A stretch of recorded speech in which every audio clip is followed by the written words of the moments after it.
He's played this year 40 minutes. And he has been a workhorse.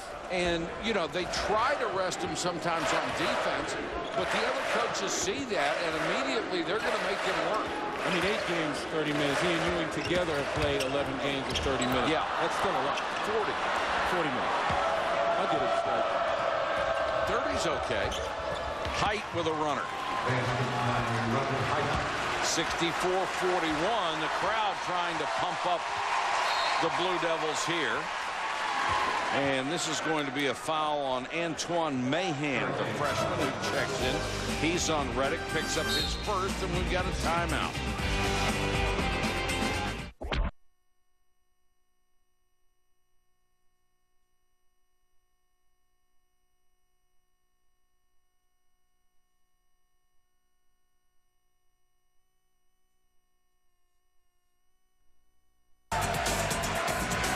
Well, you can always recognize Charlotte with those uniforms, can't you? And instantaneously, you know who you're looking at. I think they glow in the dark, too. Yeah. Well, Duke's shooting is glowing in the dark tonight, 64-41, as they are ripping with Miami as we approach the 9.5-minute mark here in Durham on senior night. Duke, even with this lead, they haven't scored in nearly 4 minutes. And, you know, constantly working. You take a look at Daniel Ewing right now. This is the last time he's going to play on this court. Tremendous career. He and Reggie Love. Ewing behind the back. Good pass. Melchione for 3. And again, rebounding against that zone. They just keep pushing the backline defenders further and further under the basket. Melchione for a 3 again. And guess who got the rebound? DeMarcus Nelson at 6'3", right in the middle of that defense. Kid is tough. Speaking of tough, it seems that Height is now found, albeit a little bit too late, has found the combination. Robert Height has 13 points.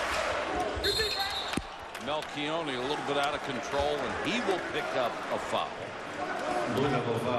Sunday, ABC has an NBA doubleheader for you. Our coverage starts at Sunday at 12:30 Eastern with the GMC NBA Game Time. Then at 1 Eastern, Dirk Nowitzki leads the Mavericks against Yao Ming and the Rockets. At 3:30 Eastern, the world champion Pistons will play the Kings in Game 2 of an NBA on ABC doubleheader.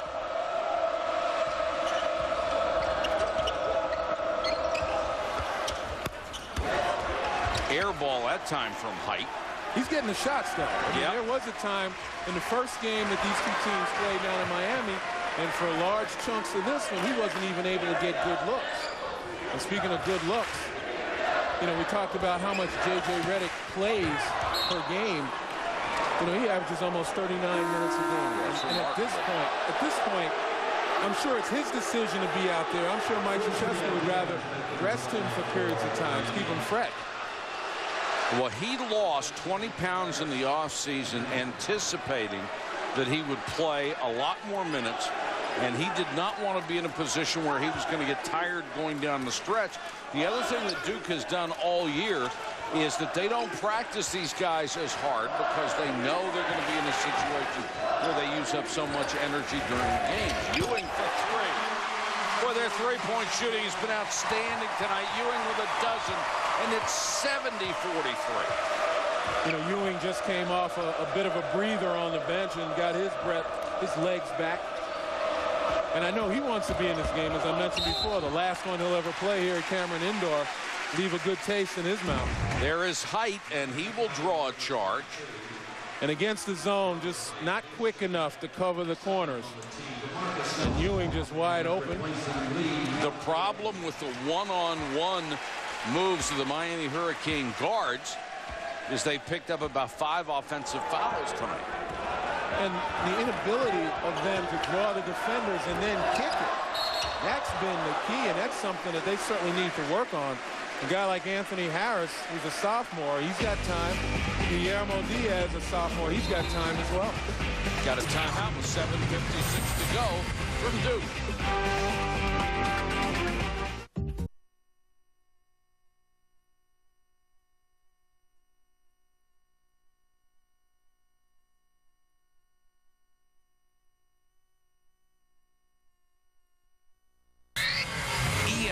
Sports exclusive presentation of college basketball is brought to you by Beck's Beer, who reminds you that life beckons and you're holding the key. And Avis, we try harder.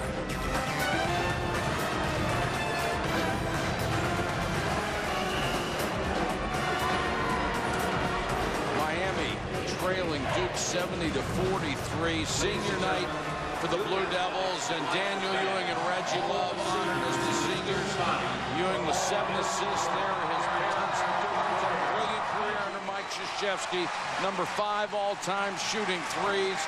He has assumed the leadership role this year out of Missouri City, Texas. 55-2 while he's been at school at Cameron Indoor, and is in the top 25 all-time as a scorer with the Duke Blue Devils. And Mike Krzyzewski gets very emotional on senior night. Gets so close to these kids. And the thing about seeing a development over 4 years, they come in as boys and you hope they leave as men. Yeah. And to have a part in their development, a young man like Reggie Love as well, who's overcome a couple of obstacles, played 2 sports here. And I think Reggie Love is an important part of this team going forward in the ACC tournament and the NCAA tournament, because he gives them that football toughness. That's right. Plays good, strong defense, doesn't give up ground. You don't expect them to score, but you expect them to tighten some people up on the defensive end. Nice move by it. It's a good way to put it. Diaz, nice move, gets into the lane. Diaz has a dozen for the ACC's second leading scorer behind Daniel Ewing, or behind J.J. Redick, who's hit 3 there and buries another one. J.J. Redick with 26. He has shot the ball brilliantly tonight. It's at 50% from long range. He had one from about 35. Diaz goes to the left hand, can't hit it. Williams with another rebound, and another double-double for the landlord. That was his 12th board. Ewing short on a jump shot. And here comes Mahan. Well, if I'm Frank Haith, you know, I'm talking to my team in the huddles and say, okay, this is for the next game. This is the last game Miami will play. Their season is complete. This is the last game they play until you get to the ACC tournament. Now's the time to start looking for execution. Now's the time to start looking for guys to build confidence, so that when they take that week off and they prepare, you know, they finish this thing with better memories. You know, you don't want to continually get blown out. You want to have some good spurts right here, some good things to point out when you take a look at the tape. All right, and here is the problem for the ACC teams below the Big Three. You've got 5 teams at 7 and 8. Obviously, Miami, barring some kind of a major miracle or a lightning strike here, is going to finish at 7 and 9 during the regular season. Only one of those teams is guaranteed that they are going to get an 8 and 8. That's because they play each other. The others could conceivably finish at 7 and 9. Then you'd have a major problem with the committee. The other question I want to ask you about the selection committee is, how important is the final margin? If you're going to lose at Duke, does it matter if you lose by 10 or 26? Well, I think the final margin isn't nearly as important as watching this game and seeing if they're competing or not. You know, Duke at Cameron, they could shoot lights out. There are nights when you can play the best defense, execute as well as you possibly can, and they will shoot you out of this place. But it's whether or not Miami is competing. If I'm a member of the committee, I want to make sure that this is a team that's going to continually give something, so that on a night when maybe they're shooting better, that they would be competitive. And right now, you know, I think there have been spurts, but I'm not so sure. And going back to those 5 teams, Mike, you look at all of them. Only one team has 17 wins. You know, we're forgetting about total wins. Virginia Tech might go 7 and 9 in the ACC, but with only 15 wins going into the conference tournament. Well, normally I would agree with you, but look at how good the conference has been this year. I mean, this has been unbelievable. That's not about the conference. The 7 and 9 is about the conference. The 16 wins is about the non-conference schedule. And yes, a lot of these teams have played quality opponents, but you got to win some of those games. I don't know. 16 wins. That somebody's going to come out with 16 wins in the regular season and still get to the tournament. But, you know, 14 wins 15 wins, I'm still not sure that that's enough. He's still got to do some damage in the conference tournament. Well, I don't want to be part of that selection process. That job's too hard. And you're going to get arguments either way, but Sure you're going to get more with the 7 and 9 teams. For instance, you know, if Maryland gets taken, NC State is going to say, why not us? We beat them twice. You know, there's going to be some other arguments along the same type of logic. That shouldn't be the case, but, you know, superficially, they're legitimate arguments. 75-49 as we approach the 5-minute mark. Ewing cut off at the baseline. Gets it out to Melchione. Now Reddick again downtown. Rims out. It's a shooting drill now. Well, you almost expect him to make every one of them. No matter what the distance, no matter what the situation. He's just that good a shooter. And again, speaking of good shooters, I've seen Robert Hyde. I saw him in the Big East. He's a scorer, and I'm just amazed at how far off he's been with that jump shot. Again, another one that he missed badly. No one around him. Len, he's had 4 or 5 that were fortunate to touch the rim. And you're right, we've seen him earlier this year. Much better shooter than that. Sheldon Williams down with 14 with 77-49 for a Duke team that averages 80.5 points a game. That's 8th in the country.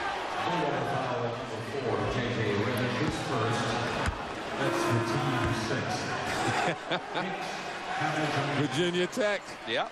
Making some noise, and that would be another argument. But again, with only 14 wins and the potential of finishing the regular season with 15 wins, I still think they have a little more work to do.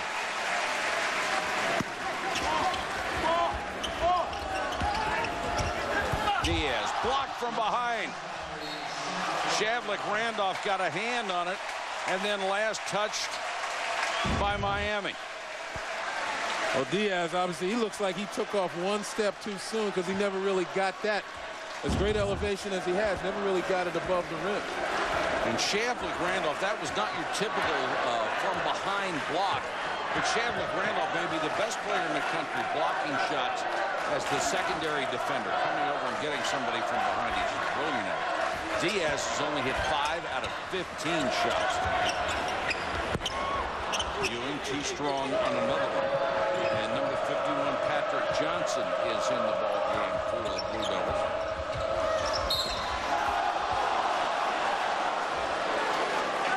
And Johnson is going to pick up the foul. Got a timeout, 3:51 to go in the ball game. 77-49.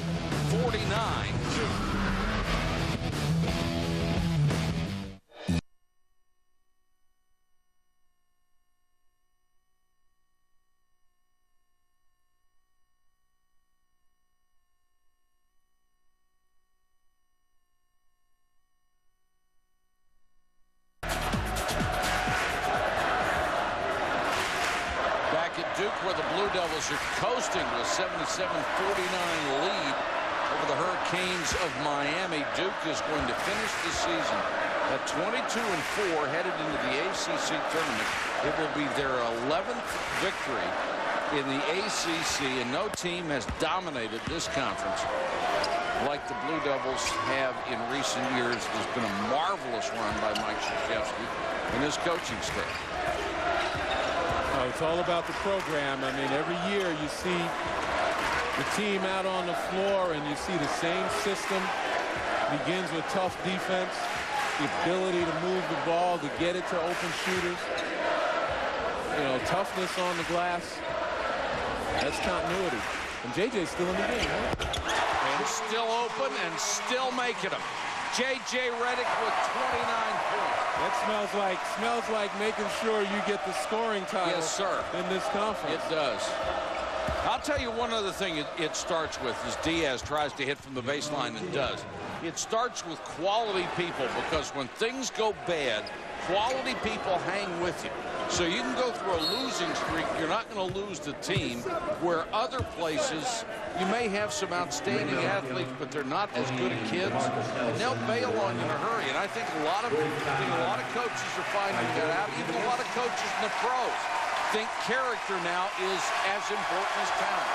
Especially when talent levels are so close, as we look at Reggie Love get some love. Yeah. for the years he spent here as a senior, going out. Very well respected by his teammates. But I agree with you, and it's funny because that's the discussion I had with Johnny Dawkins and Steve Wojciechowski before the game. I congratulated them on the fact that they were able to make adjustments, keep these guys together. Right. And it is about the character players. You may not get the absolute maximum talented guys, but you don't need it. You can have guys who are a little less talented but are strong on character because of that very reason. Shooting the rock brought to you by Rock Green Light, and 38.6% for Duke this in three-pointers. That's third in the ACC. Tonight, 14 out of 33. Reddick was shooting 50%. Just absolutely brilliant.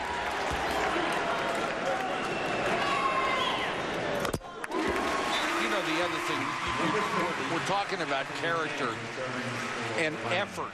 Guys that just keep fighting. You can't tell me that Steve Wojciechowski was one of the most talented players you ever saw, because he wasn't. But he got everything out of his talent that anybody could possibly ask. He played as hard as anybody I have ever seen every minute that he was on the court. Take a look at Daniel Ewing right now, and this is an emotional moment.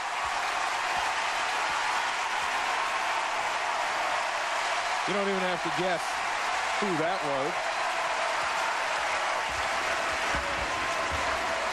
14 points for Daniel Ewing, 10 assists, his first career double-double. He does it on senior night.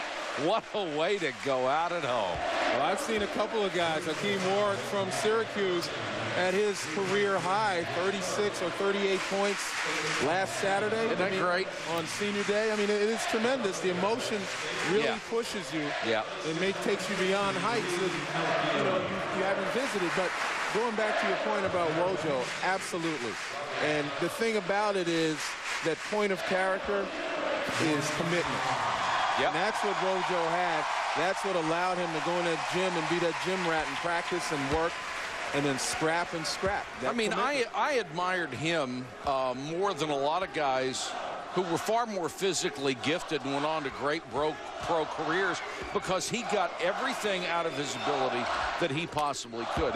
If there was ever an overachiever in the Atlantic Coast Conference, it was him. They had a few of them come through this program. Yes, they did. But he is the poster boy. But those are the guys that hang with you in the tough times. They don't go away. Mike Krzyzewski has cleared his bench. Patrick Davidson, number 41, is in for the first time. And McClure handling the ball there with 1:56 to go. And if you take a look at Miami, they pretty much got most of their starters in the game. And as I mentioned before, this is to make sure he gets guys and keeps them sharp, gets some execution.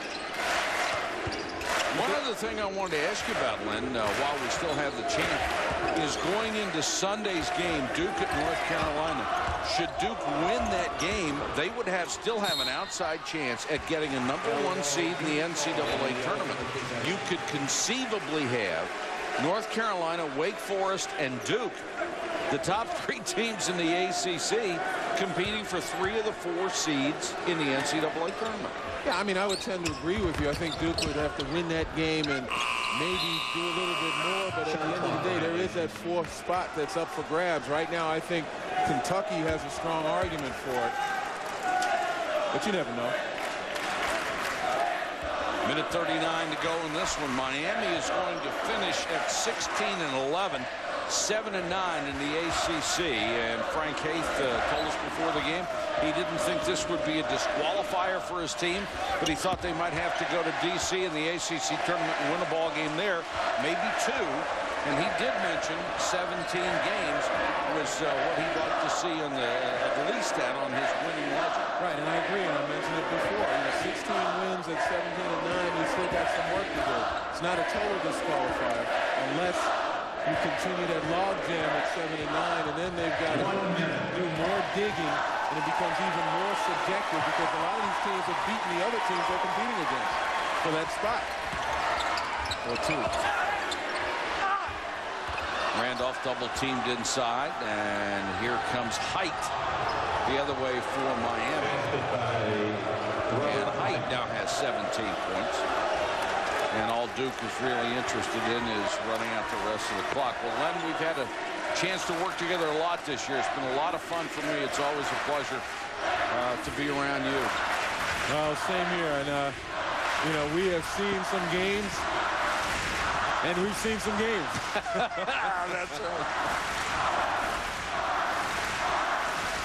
Well, it should be an interesting tournament. I hope you'll all tune in and watch with us. Well, I'll be checking you and Dick out as they move down to the critical time in the ACC tournament. Our Avis player of the game, J.J. Redick, and why not? 29 points, 6 out of 12 from long range, and a couple of those were really from long range. And you talk about somebody who has improved his game. In the last couple of years, this guy has turned himself from a shooter into a complete player. I'll tell you what, you saw Avis player of the game. I think it's a good bet. You might be able to X out game and put year. Yeah. As he is, if not the leading candidate, one of a very, very short list. Well, he's the best free throw shooter that ever lived in the history of the NCAA for his career. He is the leading scorer in the ACC. You don't get too many guys who average over 20 points a game in this conference. And he is averaging 22.5 coming in.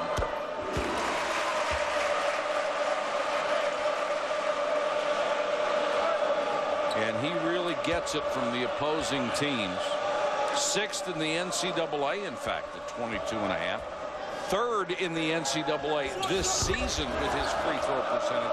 But he is first for his career, and first for his career by a wide margin. Nobody has ever shot free throws as well as J.J. Redick. And that'll do it.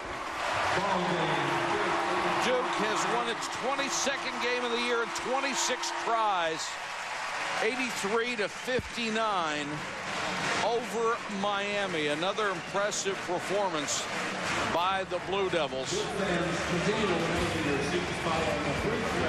And Redick, the star of the game, and comes through with another brilliant shooting performance on senior night. The final score, 83-59. This has been a presentation of ESPN, the worldwide leader in sports. For Lynn Elmore and our entire crew, this is Mike Patrick. Thanks for watching, everybody. Now back to Reese Davis and Doug Gottlieb.